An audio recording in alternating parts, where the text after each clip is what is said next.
ibintu by'Imana nta mibare ibamo. Ibintu by'Imana nta mibare, nta logique. Yesu yatobye icyondo ashyira ku maso. Uramutse ukurikiranye bya nyabyo, ubundi gufata icyondo ugashyira mu jisho ubwabyo ni ukuryica. Ariko Yesu, haleluya, amen. Ariko Yesu abihinduye inzira yo gukiriramo. Yes. Hanyuma byarabaye naho iwacu muri Kigali hano ku Muhima, batashye umwana na se, bataha babaye abasheri n'abashushu mu muhanda. Bageze iyo bajya baryamye batije itara, umwe abona n'umwana, undi abona n'umukobwa hano ku Muhima. Rero rimwe na rimwe Kristo twizeye ajya yemera ko duca mu bidukomeretsa, atari uko dutaye, atari uko turetse, atari uko twanze, ahubwo byaragoranye. Buri wese yarwanye no kwambara, asohoka arorongotana, ubwagaruka mu rugo biranga.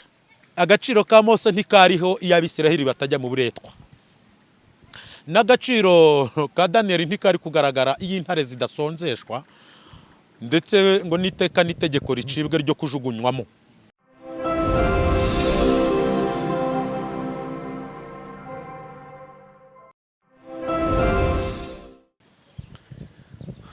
ndabasuhuje inshuti zacu mudukurikira hano umunsi ku wundi.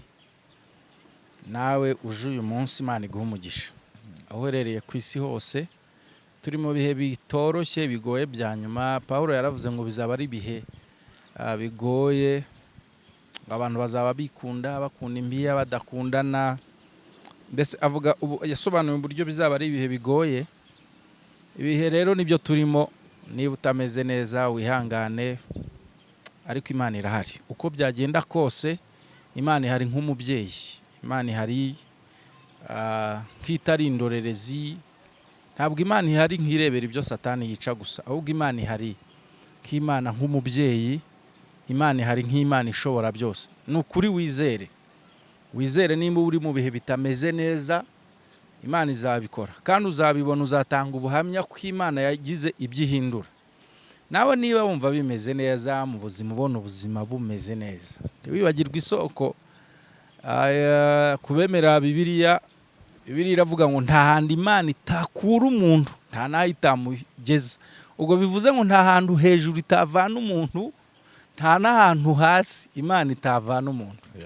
Rero Imana ishimwe kwiduhaye uyu munsi. Hari abantu bawifuzaga kuwubona ariko ntibyakunze.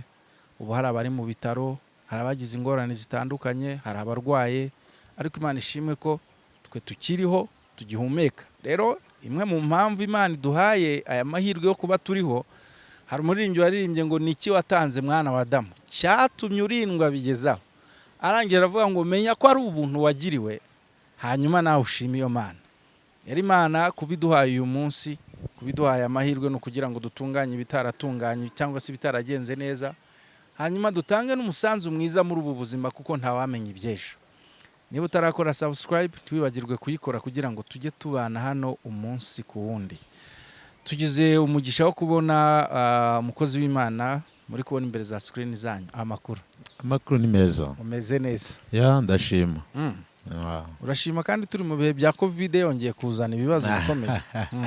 Covid irazana ibibazo, neje izazana ibindi, ariko muri ibyo byose Imana niyo gushimwa, kuko biravuga ngo ibyago n'amakuba by'umukiranutsi ni byinshi, ariko Uwiteka amukiza muri byose. Rero ndemera ko abo gukira no muri Covid Uwiteka azadukiza. Kandi naha tugeze si ubutware bwacu, ahubwo n'amaboko akomeye y'Imana. Imana ishimwe. Amen. Hanyuma kuba kubonye bwa mbere rero ngira ngo uratangira utwibwira. Kuba mbonye bwa mbere nitwa Pastor Damian Nshimiyimana. Ndi umugabo kandi nyuzwe nabyo. Hari abo batanyuzwe nabyo? Hari abantu benshi bafite ibintu bikomeye, nshobora no kuba ari kuregreta icyatumye aba umugabo. kavuga ati cyansubiza ubusore cyamba amahirwe. Cyakora bibaho disi ariko kubera wenda impamvu zitandukanye urushako rwarabaye nabi cyane cyane. Mbonero guhumuriza abantu barazwa mu mamodoka batinze bibaho se gatinda umugore ntamukingurire bikaba ngombwa ko amandura umusego w'imodoka akaryama. Aho muherereye muri guca muri ubwo buzima mukomere, siko bizahora.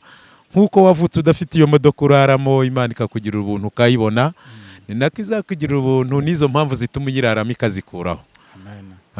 Rero nibyo nababwiraga, ndi umugabo, ndubatse, mfite umugore n'abana.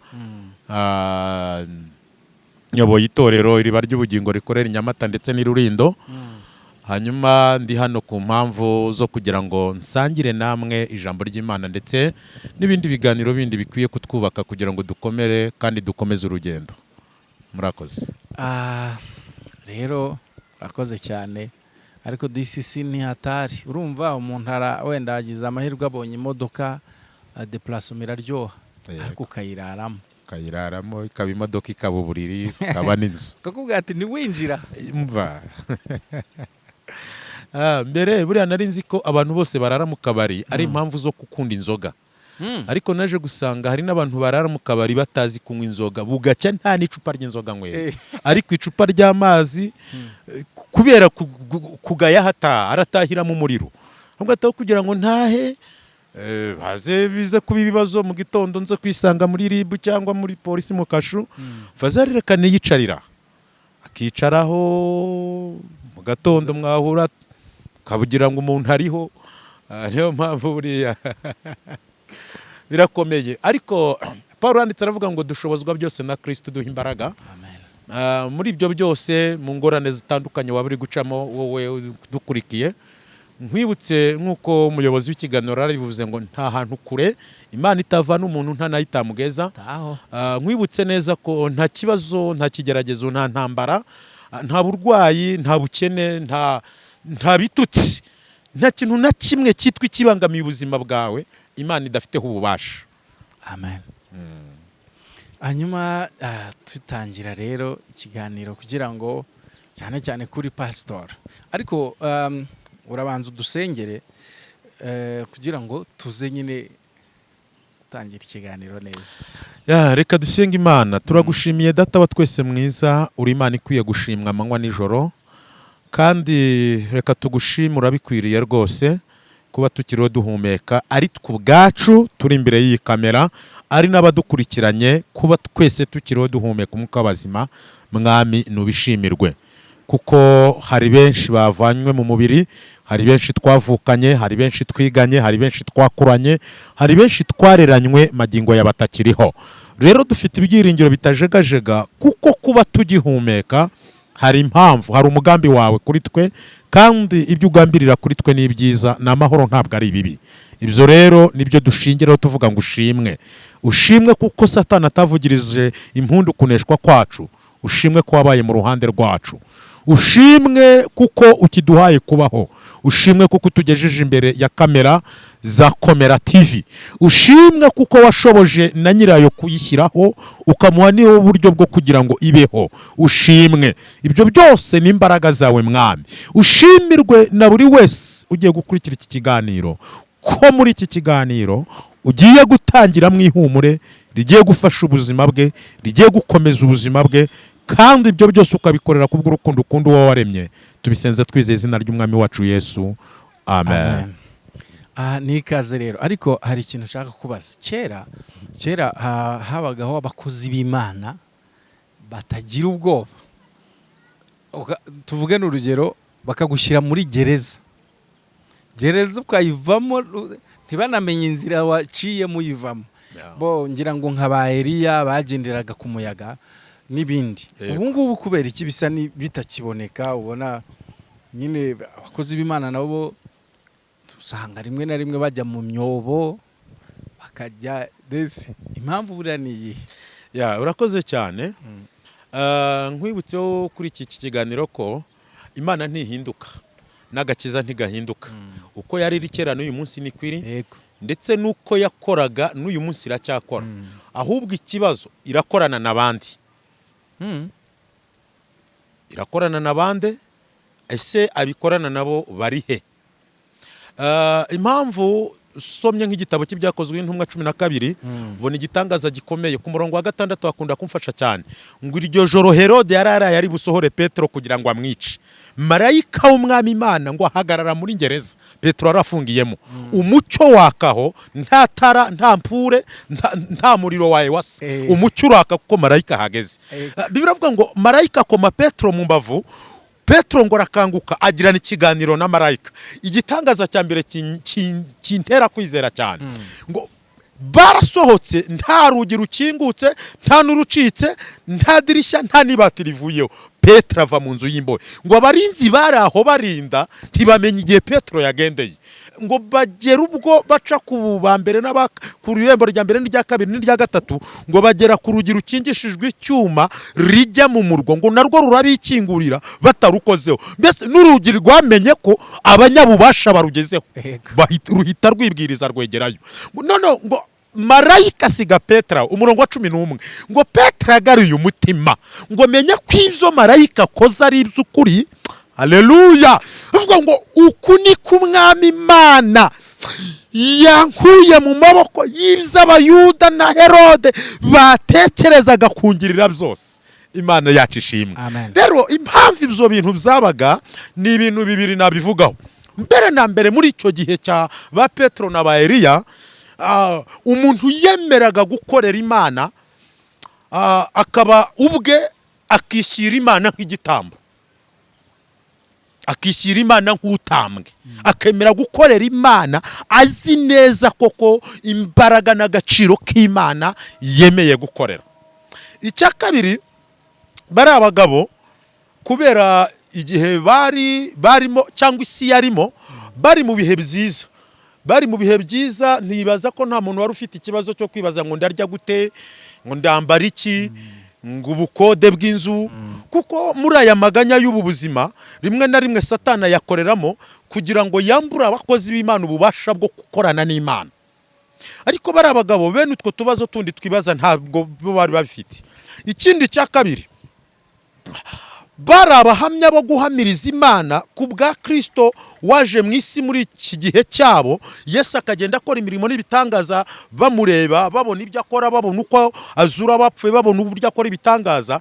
Ibyo nabyo ngira ngo byabahaye imbaraga yo kurushaho kumenya koko iyi Imana yohereje Kristo mu isi. Kristo akaba ari gukora ibintu bimeze bitya. Iyi Imana irakomeye, kuyiringira no kuyizera bikaborohera. Ariko twebwe bariho muri iki kinyejana cya none, ndagira ngo nkwibutse ko twebwe turakorana n'Imana mu buryo bwo kwizera, mu kwizera gusa.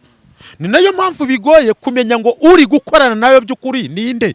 Yesu nawe agiye gusubira mu ijuru, kuko yari azi ko abagiye gusigara inyuma ye twese tuzakorera mu kintu cyitwa kwizera. Kandi uku kwizera kikaba ari ikintu umuntu adapimisha ijisho ry'umubiri. Yaravuze ngo ngo umuhanuzi ngo azemerwa ngo ari uko ibyo yahanuye bisohoye. Bivuze rero ngo wowe urinde ubleminga ko ntari umuhanuzi mu gihe ibyo nakubwiye bitarasohora cyangwa byasohoye. Tegereza urebe nimba byasohoye ndi umuhanuzi, niba bitasohoye ubwo ndacyari aho entre parenthèses. Ariko igihe nge ndi kuguhamiriza ko ndiwe 50% ntufite kumpinga, indi 50% ntufite kunyemera. Ikizanyemeza nibyo naguhanuriye igihe uzabonye ko ari byo. Ariko igihe bitaranaba nanone nawe ntufite ububasha bwo guca imanza no kunjajinga. Ahubwo twese biradusaba kuba muri wa mwanya mwiza wo kwizera. Rero ikindi cya kabiri gituma twebwe abariho muri iki gihe cya none tugaragara nk'abanyabwoba, naho turi naho dukorera. Kwibutse burya ngo aho uri ubwaho hashobora kugira imbaraga zo kukugira umugabo cyangwa kukugira imbwa. Aho uri gukorera hatakugize umugabo hakugira imbwa. Kubera iki? Imbaraga zaho uri gukorera zifite uruhare rukomeye ku byo uri gukora.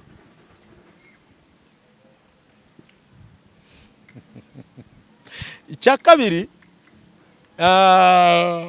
ngewe ntabwo mfite igipimo gipima abihamagaye n'abahamagawe n'Imana, kuko yabahamagaye niyibazi.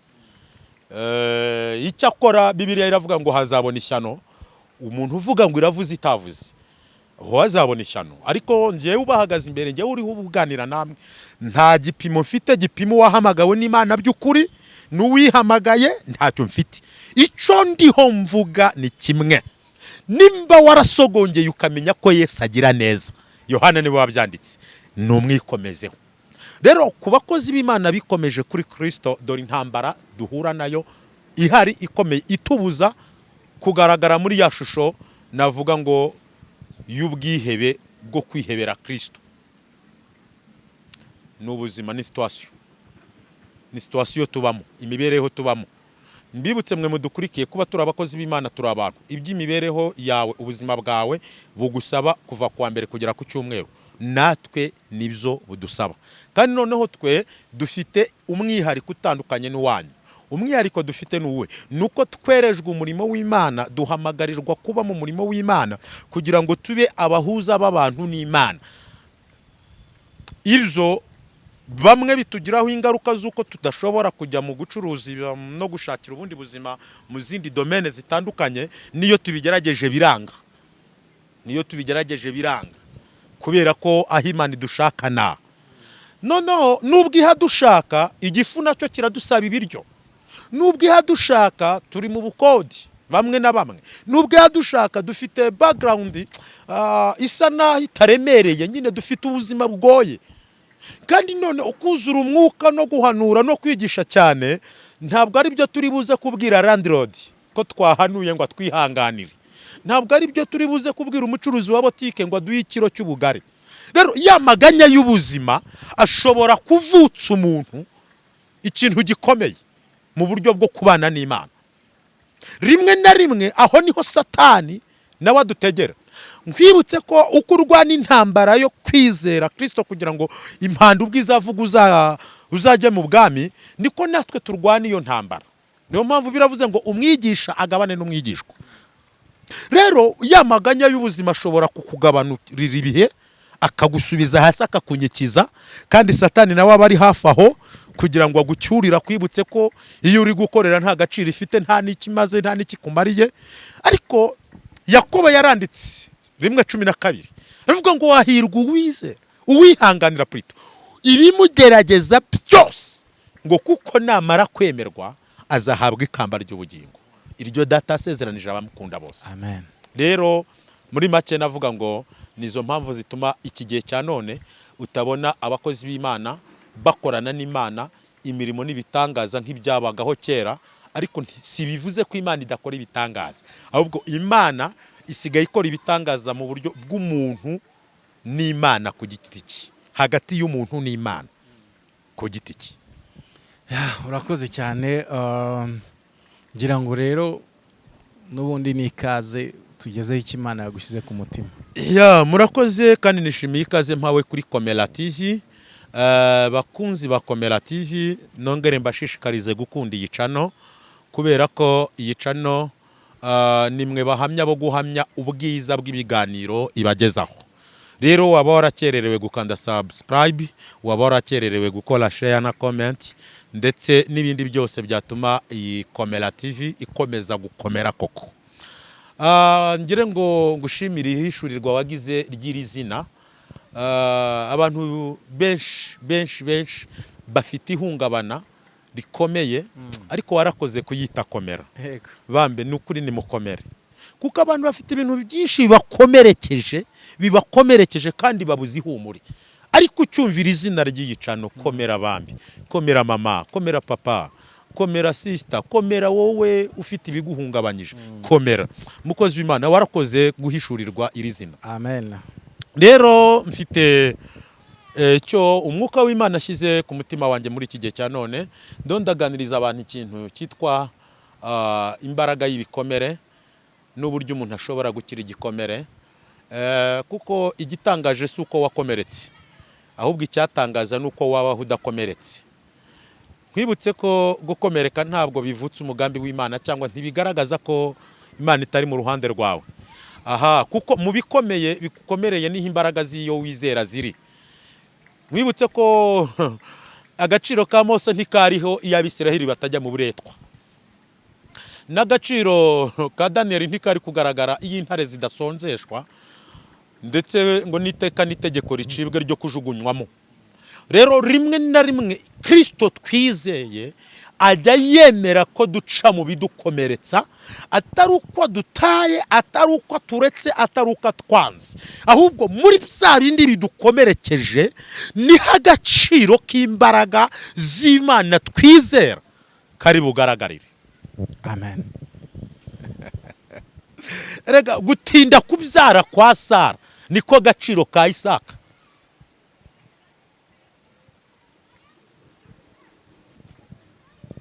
Rero ndiho ndashaka kuvuga uyu munsi wa none, ndavuga ku bikomere byo mu rushako. Niyo mpamvu natangiye mpumuriza abagabo barara mu mamodoka, nuko nzi ko muri iki gihe cya none hirya no hino ku isi nimba hari ikintu Satani ahagurukiye ni ukurwanya umuryango. Kuko iyo arwanyije umuryango akawinjiramo akawubuza amahoro, burya abarwanyije igihugu, abarwanyije itorero, abarwanyije isi muri rusange. Kuko agaciro k'igihugu, agaciro k'itorero, agaciro k'isi gatangirira mu muryango. Rero mu muryango harimo ibikomere byinshi. Uyu munsi wa none ndashaka ko tuganira ku bikomere biri hagati y'umuryango, umugabo, umugore, abana.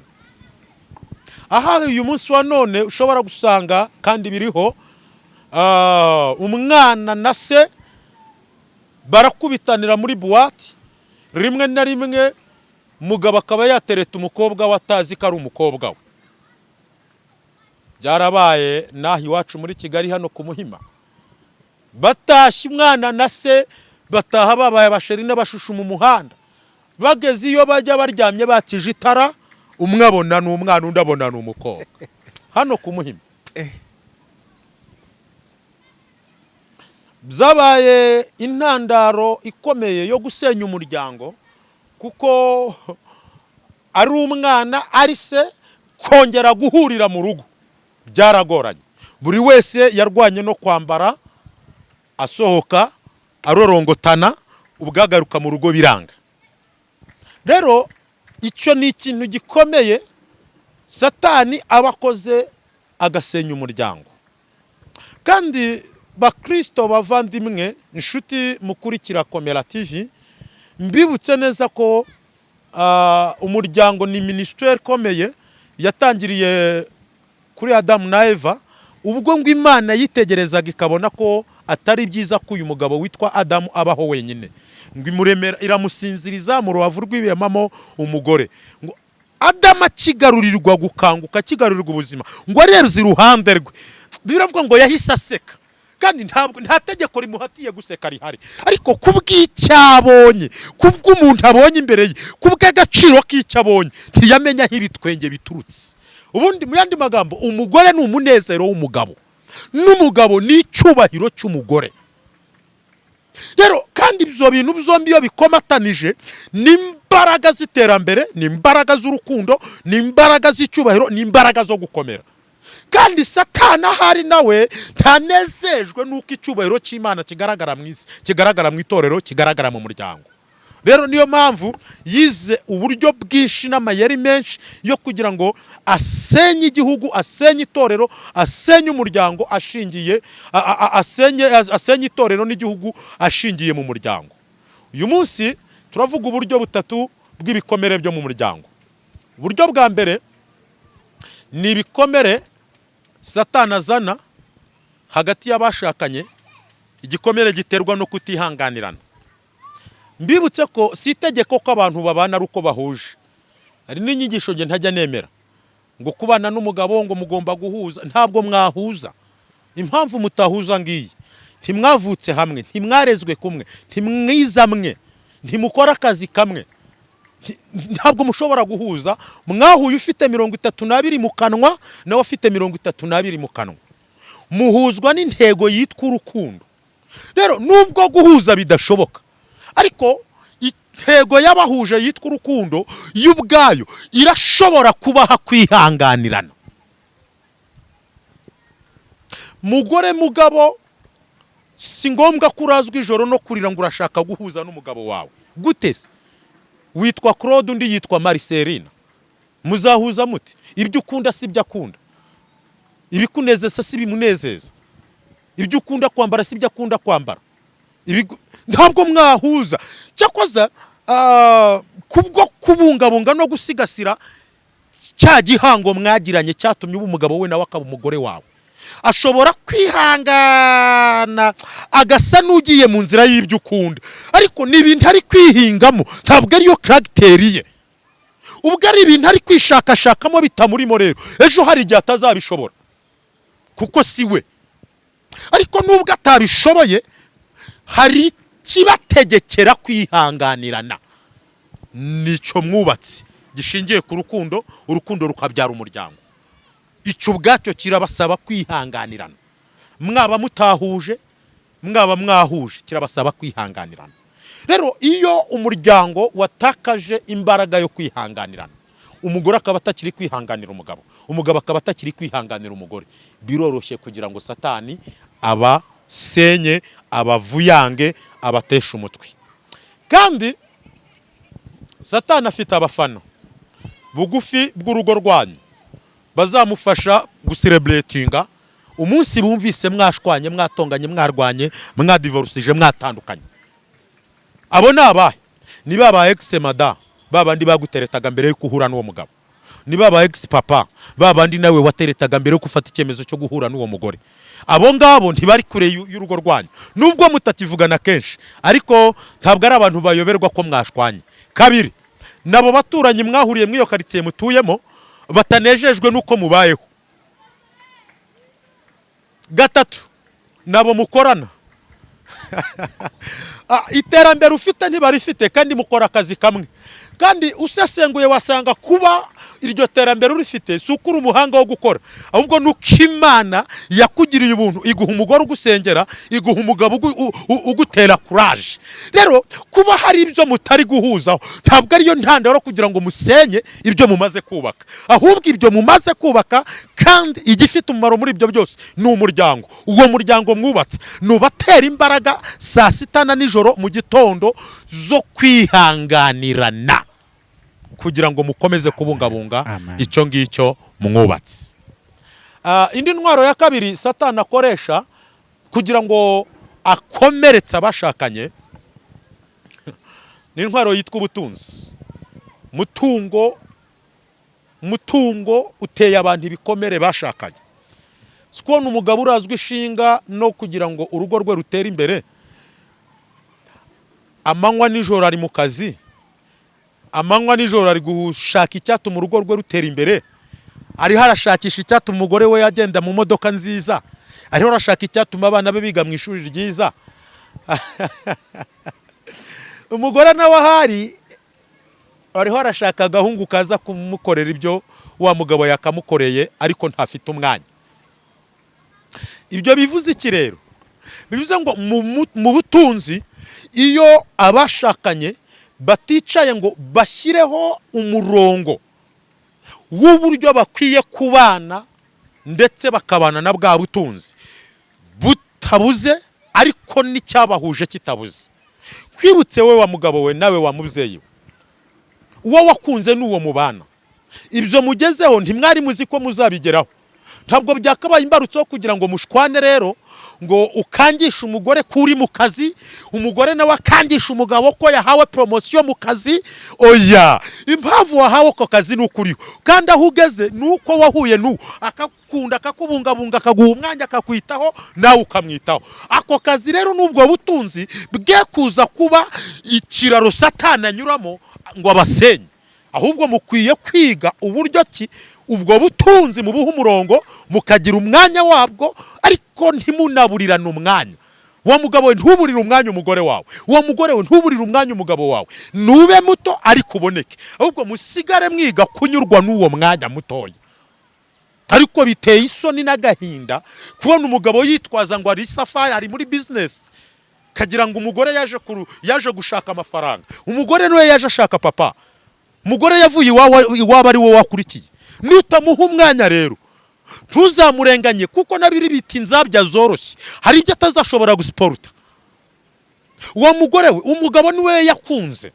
Iyo promosiyo y'akazi uhawe uyihawe kuko yakubungabunze, agira igihe cyo kukwitaho, agira igihe cyo kukubwira courage muri rwa rwego rutoya wari ufite.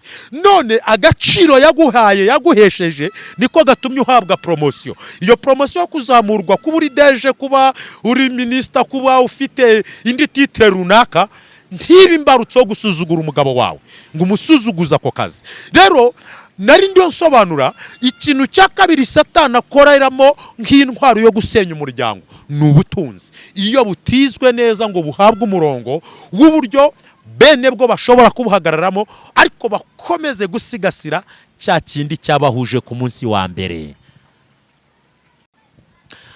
Icya gatatu gisenya umuryango ni famiye.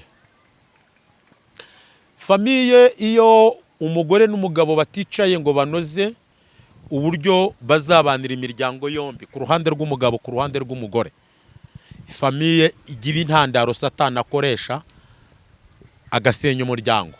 Wenda famiye bo batabizi, batazi ko bo babaye ibikoresho bya Satani kugira ngo wa muryango rwa rugo rusenyuke, ariko mu by'ukuri bakaziretruva basanga bari guhamagazwa kuza kunga umugore n'umugabo, cyangwa rimwe na rimwe ntibanahamagazwe, ahubwo bakazashiduka bumva ngo umwe asigaye abibunyanaka n'undi abiribunyanaka, bazumva icyabashwanishije bagasanga ni cyumwe yita akavuye ko mu muryango wundi.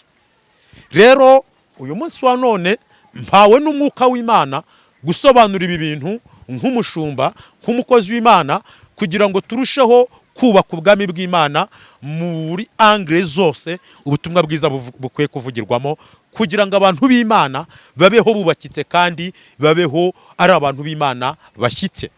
Kwibutse ngo umwuka wose wakuzura, ubuhanuzi bwose wahanura, yewe agaciro kose wahabwa mu rusengero, mu rugo iwawe katariyo, ibyo ntacyo bivuze. Ntacyo bivuze. Igifite agaciro ni cyubahiro ubonera mu rugo iwawe. Kandi uyu muryango rimwe na rimwe murabizi ko abahungu bakundana na banyina.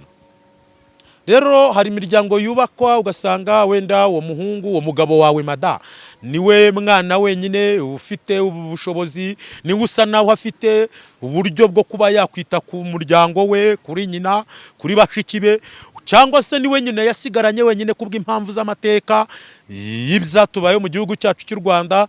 Ugasanga biragoye kuzumvisha uyu mugabo wawe ko akwiye kuzinukwa nyina, ntibikanabeho. Sina ngombwa ko amuzinukwa kuko ni nyina, iyo atamubyara ntaba yarakubereye umugabo. Ariko burakwiriye kumenya uburyo wa mukecuru nka nyoko bukwe ukwiye kumwubaha n'uburyo mukwiye kumufasha, kandi bitabaye ikibazo cyo kugira ngo uyu mukecuru cyangwa se undi wundi mu muryango w'umugabo wawe abe yakubera ikibazo kikuvutsa ibyishimo, kikuvutsa ambiance ukwiye kubonera ku mugabo wawe. Nawe mugabo nuko abagore aho bava bakagera bakunda imiryango y'iwabo. Ari umugabo twigeze tuganira rimwe, arambwira ati umugore wanjye namubwiye ko nshaka ko tujya gusura ababyeyi, ariko sinamubwira abaribo. Umugore arangije muha amafaranga ngo amuhe 100,000. Ati rero ugende utegure urebe ikintu twazagura tuzashyira umubyeyi. Umugore agira ngo ni umubyeyi w'umugabo, arakugendera ajya ku isoko, agura ikiro cy'ibitunguru, agura ikiro cy'umuceri, agura akaritiro k'amavuta, arangije agura n'agapaki k'amakaroni Santa Lucia kamwe, agapiyese kamwe, arashyira mu kanvelope. Arazabwira umugabo ati tugende. Umugabo yatse imodoka, bicaramo baragenda. Ariko umugabo we yarazi ko agiye gusura nyirabukwe, nyina w'umugore. Jugu jugu jugu jugu. Bageze mu nzira umugore ati se ko wataye umuhanda ujya iwanyu? Ariko nakubwiye ko tugiye gusura umubyeyi. Baragiye umugore ndagira ngo nibagera imbere hari ko umugabo agiye gufata barongera bagaruke. Abona kaseberekeza iwabo w'umugore. Umugore ati hagarara. Gute najya imbere ya mama n'utu tuntu? Mugabo ati se bite se umubyeyi tugiye gusura? Ati nose siwe wagiye kubigura? Ati nyine ati nari nzi ko ari nyoko. none se ari mama ari na nyoko bose se ababyeyi bacu. Rero iryo niryo funguro, ibyo nibyo wageneye umubyeyi, ibyo nibyo tujyana. Umugabo ahita rokinga imodoka jugu jugu jugu jugu jugu no kwa nyirabukwe. Bakinjira umugore ntiyicaye, yasuhuje nyina nk'umwikoza, ahita asubira inyuma atega akamoto ajya ku isoko. Mufuka w'umuceri, karito y'amakaroni, umufuka w'isukari, araza ashyiraho. Umugabo nawe arakugendera mu modoka, akoreho ka kamvelope, arakazana agahereza mama. Ati madamu naza turaza gusobanura iby'iyi envelope. Nyina yarabyakiriye, ariko nk'umubyeyi mukuru arababara aranarira. Cyakoze mugabo arambwira ati mukecuru ahise ansaba gusigarana n'umukobwa we. Ati naramumusigiye bamaranye iminsi 3, ariko umukobwa yagarutse yahindutse. Icyo nshaka kugusangiza muri ubwo buhamya ni iki? Hari abadamu bikunda bagakunda famiye ziwabo ku rwego rukabije, akumva iwabo w'umugabo batanarara mu rugo rwe, akumva iwabo w'umugabo ntacyo bamubwiye. Ariko nimba ushaka kubaka umuryango, urugo rwawe rukabaho rutekanye, uko wubaha mama ukubyara ni nako ukwiye kubaha mama wakubyariye umugabo. Uko wubaha mama wakubyariye umugore ni nako ukwiye kubaha mama wakubyaye. Bakunzi mukurikira Komera TV, ntabwo ushobora kubaka urugo rwawe usenya urwa mugenzi wawe, ntibishoboka. Wapi? Mbonereho ngana ku musozo, nshahe kandi mpumurize n'aba badamu. Ndashaka gucyaha abagabo, mpumurize abadamu. Ese wa mupapa we, ntibigutera isoni iyo usize umugore wawe mu gitanda mu nzu ukajya gutereta umugore w'umuturanyi wawe, nawe ari umugabo mugenzi wawe? Ese ibyo ukora ujya ugira igihe cyo gutekereza umunsi we wabikorewe? Ni nayo mpamvu uzasanga abagabo bafite izi ngeso akenshi bafuhira abagore babo ku buryo baba badashaka ko banasohoka. Ugasanga umugore yarize, afite lisansi, afite doctorate, afite maîtrise, ariko ntabwo umugabo ashaka ko ajya gushaka akazi. Oya, asohoka amenya bizabamo, asohoka nawe yamuterete nk'uko nawe atereta abandi. Rero ndabahumuriza ngo nimukomere mwabadamu mwe mufite bene ibyo bikomere byo kubana n'abagabo batereta bijipo z'umweru, abizumutuka, abizumuhondo n'iz'icyatsi kibisi. Ndabahumurije ngo nimukomere. Ikizabashoboza ni ukubana na Kristo. Musenge, mwige gutindana n'Imana, kuko ujya kubana n'uyu mugabo ntabwo Imana ariyobewe ko afite iyo ngeso, ahubwo ya nshingano yitwa urukundo mwahuriyemo mu kubaka urugo niyo ikwiye kuguha kumwihanganira, naho guhuzaho ntimuzahuza. Ngaho nawe can you imagine uhuje nawe iyo ngeso yo gutereta, nawe uri umugore nawe ukaba ufite iyo ngeso yo gutereta abagabo, abo bana bazabaho bati? Urwo rugo rwazaba rumeze ruti? Niyo mpamvu Imana idashobora gukora ikosa ryo kwemera ko umugabo n'umugore babana bahuje. Ntimuzahuza, ntibishoboka.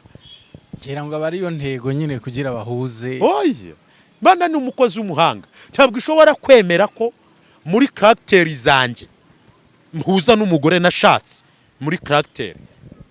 Nimba ndi umunyamujinya n'umugore akaba ari umunyamujinya, urwo rugo se ruzaba link ya Shotokane? Yatari. Niyo mpamvu ifata umunyangeso runaka ikamuza n'undi munyangeso runaka kugira ngo aba bana bazabakomokaho bazabashe kubona uburere. Umugabo nimba arara mu kabari agahuza n'umugore uri mu kabari, kose urwo rugo abo bana bazaba bande? Rero mukunzi wa Komera TV, ushobora kuba ufite umusozi uhagazeho wo kuba umugabo wawe aba mu kabari, ayifite ako kageso ko gutereta buri ahageze.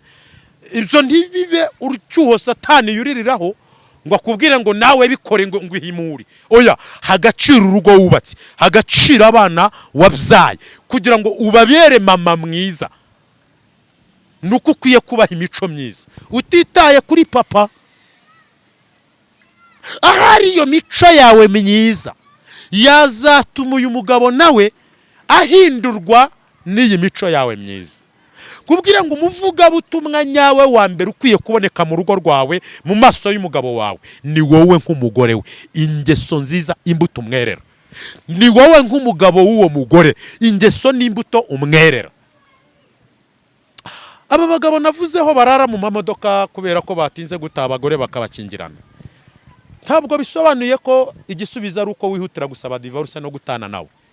Ese wabanje kugerageza muri angle zose zo kwihangana nk'umugabo, hagacira icyatumye ari ukunda mu bandi bakobwa bose wakunze?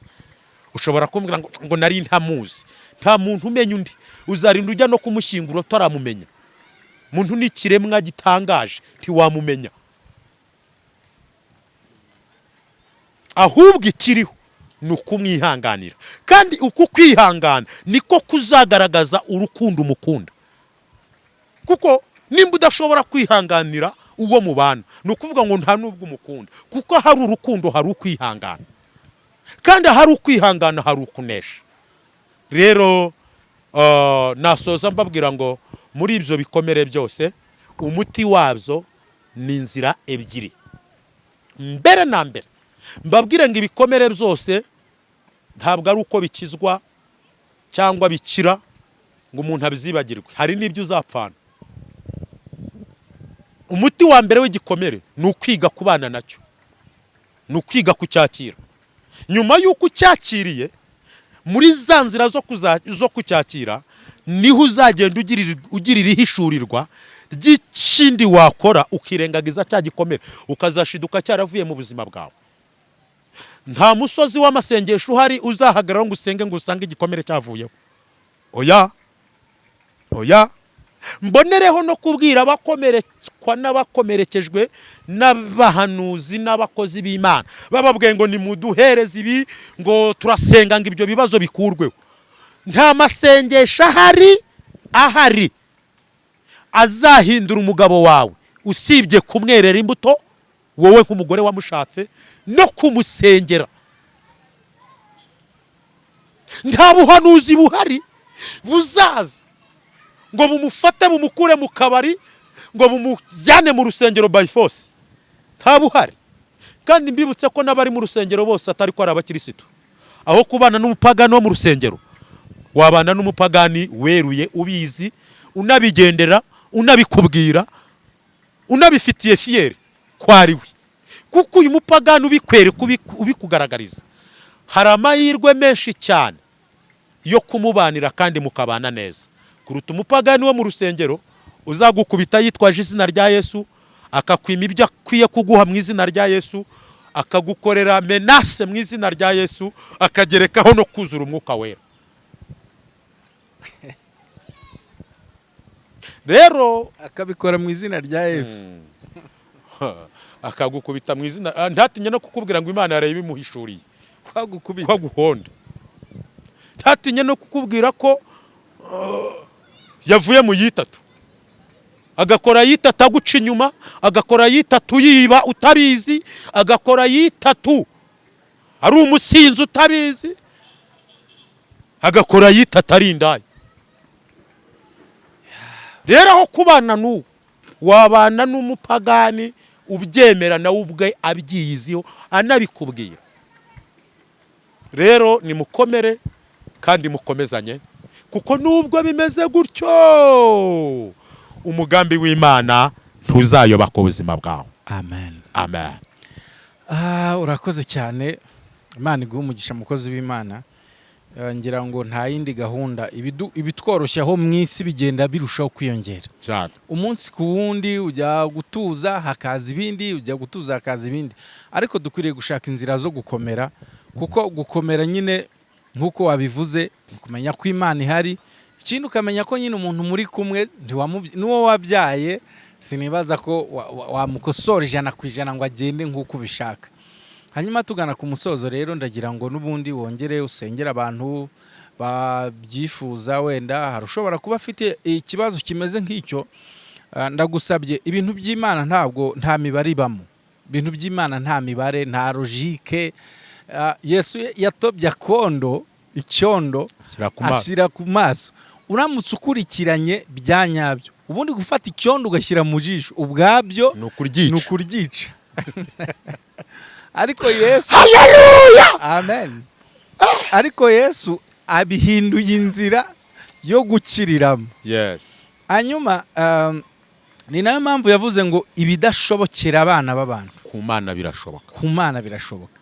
Niba rero uri mu bihe nk'ibyo uyu mukozi w'Imana tubwiye ukaba wumva bitameze neza, komera, shaka inzira zose zo gukomera. Harya watubwiye ko buriya ngo impamvu kugira ngo umuntu akomere, Inzira ya mbere yo gukomera ni ukwiga kwakira ikigukomeretsa yego, ukabana nacyo nk'ikidahari. Kubera iki? Byose ni mu mutwe. Iyo Satani akubwiye ngo urapfuye ukakira urupfu, upfa vuba. Ariko nakubwira ngo urapfuye, mubwire ko ufite Kristo udapfa uri muri wowe. amen, Ubundi ihame ryo kuba ku isi, ihame nyaryo ryo kuba ku isi, kuko iyi si yuzuye ibikomere. Ntugire ngo ibyo ufite nonaha ngo nibirangira ngo uzaba utuje, nibivaho hazaza ibindi. Kugeza upfuye uri mu nzira y'ibikomere. Ariko ihame ryo kubana nabyo ni rimwe, ni ukwiga kubisuzugura ukabana nabyo nk'ibidahari. amen, Warangiza ukamenya icyagushoboza iyo nzira niki, ni Kristo n'umusaraba we. Gana inzira yo gusenga, apana kuraguza. Apana kuraguza. Kuko hari abarokore bahinduye adresse, bakaba batakijya aho baraguza mu nzu z'uburaguriro kazazindi za kera tuzi, bakaraguza mu bakozi b'Imana. gutes Kuwa mbere ari kwa Korode, kuwa kabiri kwa Manuel, kuwa gatatu ari kwa runaka, kuwa kane ari kwa mama kanaka, kuwa gatanu ari kwa mbese ngo ari gushaka ngo hari amavuta ashyushye ngo aho bikemuka vuba. Nkubwire ngo twebwe abakozi b'Imana nubwo duhanura si twe dusoza ibyahanuwe. Ibyahanuwe bisohozwa n'Imana. Ukwiye kwiga kubana n'Imana, kuko abakozi b'Imana badahari utaramumenya Imana yari kuzi. Yabwiye Yeremiya mu gice cya mbere bavuga ngo nakumenye ntarakurema mu nda ya nyoko. amen, Kuremera ngushiriraho kumuhanuzi uzahanurira amahanga. Rero Imana yikuzi ngewe ntarakumenya. Ubu sigitangaza ko hari uwaza kumpamagara kubw'impamvu ze bwita agashaka ko tuvugana. Ngewe nkumenya aka kanya, ariko ukiri n'urusoro mu nda ya mama wawe Imana yo yari ikuzi. Rero niyo mpamvu ngushishikariza kwikomeza ku Mana kuruta abantu. Rero aba bantu baraguza nari ndo mvuga ni abantu bashaka kuba mu gisa n'amasengesho, ariko mu by'ukuri imitima yabo ntifite kwizera, imitima yabo ntishaka kwemera Imana, ahubwo twumve ejo tuzaba tumeze gute, ejo bizagenda bite, ejo bizagenda bite. Kibazo ngira ngo n'abadukurikiye baraza wenda kutubwira icyo babivugaho, kandi si ubwa mbere nako si ubwa nyuma tuganiriye. Ntabwo ari ubwa nyuma, n'ikindi gihe ndetse bitari kera tuzongera duhure, gira icyo ubwira abantu b'Imana, icyo Imana yaguhize ku mutima, cyane cyane ko n'ibi bihe nyine turimo biri gusaba ko umuntu agomba kuba afite amakuru avuye hejuru. Aho ujya hose ukaba ufite amakuru nyayo. So rero ngira ngo watangana nimero ya telefone yawe, wenda umuntu wakifuza ko umusengera by'umwihariko, cyangwa se mwavugana mukavugana, wenda akazakuvugisha hanyuma ukanadusengera. Nimero ya telefone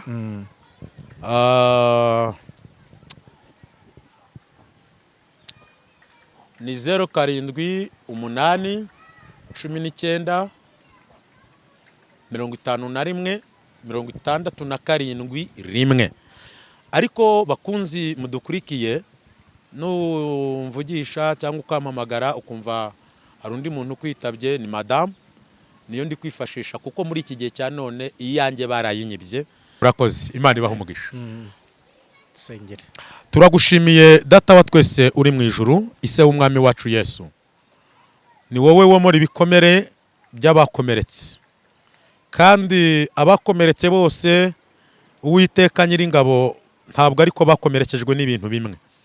Nubwo tuvuze kuri kote y'urugo ababana nk'umugore n'umugabo, ariko hari n'abandi bakomerekeye muri fiançailles, hari abandi bakomerekejwe n'ababyeyi babo, hari abandi bakomerekejwe n'abakoresha babo, hari abandi bakomerekejwe mwami Imana n'ibindi bintu byinshi bitandukanye hirya no hino. Ariko muri rusange nsengeye umuntu wese ufite igikomere, mbere na mbere musabiye imbaraga y'umutima yitwa kwihangana, kugira ngo yihanganire muri icyo kandi abashe guherwamo amakuru y'uburyo akwiye guhagarara. Mwami wanjye Yesu, bagirire neza, baha imbaraga z'umutima, barinde, barwanirire, batabare, bacira inzira, kandi mu gihe gikwiriye Imana y'amahoro izakora igitangaza. Nsengeye buri wese ukurikiranye ikiganiro, wowe unyumva ukomerekeye mu rugo, ukomerekeye mu rushako, umugabo aragukomerekeje, umugore aragukomerekeje, abana baragukomerekeje, ababyeyi baragukomerekeje, ndakutangariza iyi nkuru ngo hari Kristo utazagukomeretsa, hari Kristo utakomeretsa. Mwikomezeho, mushakashake, wowe na Kristo nimugirane ubumwe, kuko aho abantu batari Kristo arahari, aho abantu bagukomerekeje Kristo niho ahagaze kugira ngo akomore. Mahoro y'Imana aruta uko isi yayamenya abane na buri wese, mbisabye Imana mu izina ry'umwami wanjye Yesu, amen.